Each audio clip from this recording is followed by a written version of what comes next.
आप जानते हैं हिंदुस्तान में सबसे बड़ा पेड न्यूज आपका स्टेट में है। I don't like to repeat. दुनिया में अगर कोई बाहर का जो कॉरेस्पॉन्डेंट बीबीसी वाले हो, सीएनएन वाले, कुछ भी हो, सबसे पहले बोलते हैं साहब आप लोग कहाँ जा रहे हैं, हम लोग बॉम्बे जा रहे हैं। साहब वहाँ तो बड़े, बॉम्बे तो बड़ा वर्ल्ड का very non capital of paid news. Mumbai ही पेड न्यूजची राजधानी, मुख्य निवडणूक उपायुक्त एच.एस. ब्रह्मा यांचा खळबळजनक दावा। आरक्षण दिलेलं नाही म्हणून आता या आघाडी सरकारमध्ये जे लोकसभेला उमेदवार उभे झालेले त्यांना घरी पाठवायचं हा निर्णय मराठा समाजाने महाराष्ट्रामध्ये घेतला आहे।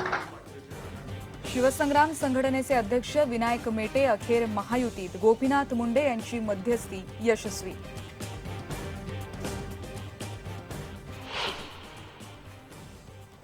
20 किलोमीटरवर मुख्यमंत्री होते। ज्या खासदाराला झालं त्याच्यावर इतर 20 लोकांना झालं, पण त्यांच्या अश्रुफुसण्यासाठी मोदी 20 किलोमीटर सुद्धा गेले नाही। दंगलग्रस्तांचे अश्रू न पुसणारी व्यक्ती देशाचं काय कल्याण करणार? नरेंद्र मोदींवर पवारांचा घणाघाती हल्ला, तर गुजरातपेक्षा महाराष्ट्राचं विकास मॉडेल उत्तम, राहुल गांधींची ही टीका।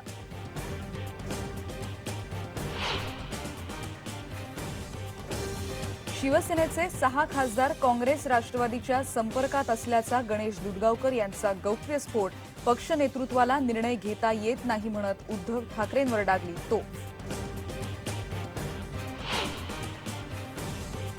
गारपीटग्रस्तांना दिलासा, 5 ते 15 एप्रिलपर्यंत मदतीचा पहिला हप्ता मिळणार, राज्य सरकारची हायकोर्टात माहिती, पण शेतकऱ्यांच्या आत्महत्या सुरूच।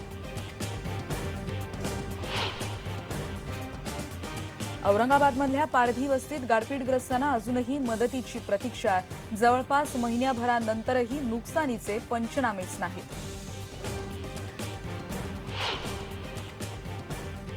आयपीएलच्या कालावधीसाठी सुनील गावस्कर बीसीसीआयचे हंगामी अध्यक्ष, सुप्रीम कोर्टाचे निर्देश, आयपीएल व्यतिरिक्त बाकीच्या जबाबदाऱ्या शिवलाल यादव यांच्याकडे। आणि वाढत्या तापमानामुळे पंढरपूरमध्ये विठुरायाच्या दर्शनासाठी अनवाणी येणाऱ्या भाविकांचे होत आहेत हाल, मंदिर समितीकडून कोणतीही सोय नाही।